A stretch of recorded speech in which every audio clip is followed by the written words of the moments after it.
Hello guys, today I want to show you a Microsoft list to Power BI integration guide, okay?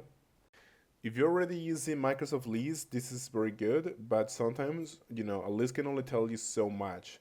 To truly understand data, you need to visualize it. This guy is going to walk you through how to connect this project in here to Power BI to create a dynamic dashboard. We will track, our project, analyze different stats, and see everything at a glance. Let's get started. First of all, I'm just gonna open here a blank project in Power BI desktop, okay? And then I'm just gonna click to get data here, and I'm gonna click on get data from another source, okay? You can just click in here, okay? And more on get data from another source, all right? Now I want you to look for SharePoint, and I want you to click on SharePoint online list, okay? This is the same as basically a Microsoft list. They use the same technology, okay? So just click on SharePoint online list. Let's click on connect in here. Now this is the crucial step in here, guys. Power BI is gonna ask you for the SharePoint site URL. You must go to your URL where your list is contained, and you must copy the URL. But you must stop right before the list. You have a slash lists part. Okay, this is the root site URL. Okay, so stop just before the slash list part. Okay, do not include that. All right, and make sure that you have implementation 2.0 in here. Power BI is going to now show you all of the lists in that particular site. In my case, I'm just going to select hardware IT requests. As you can see in here, great. Make sure that you always double click, okay? And make sure that you always click on transform data. This is a critical best practice in here. When you click on transform data, this Power Query is going to open, and we can clean our data before building visuals. As you can see here, we have some raw data, and that's cool.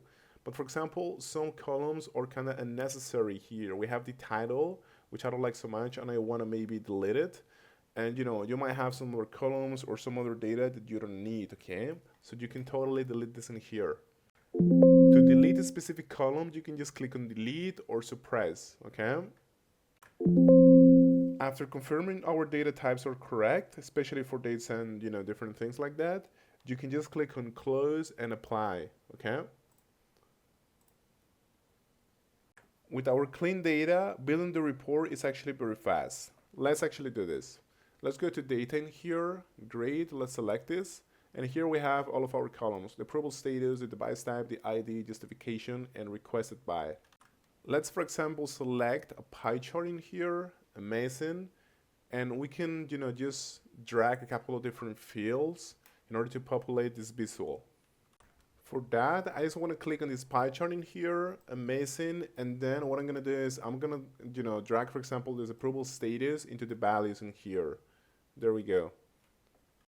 And I can also drag it to the legend, and I'm going to get a beautiful pie chart in here, right? I have my percentage of approved and percentage of pending, which is great.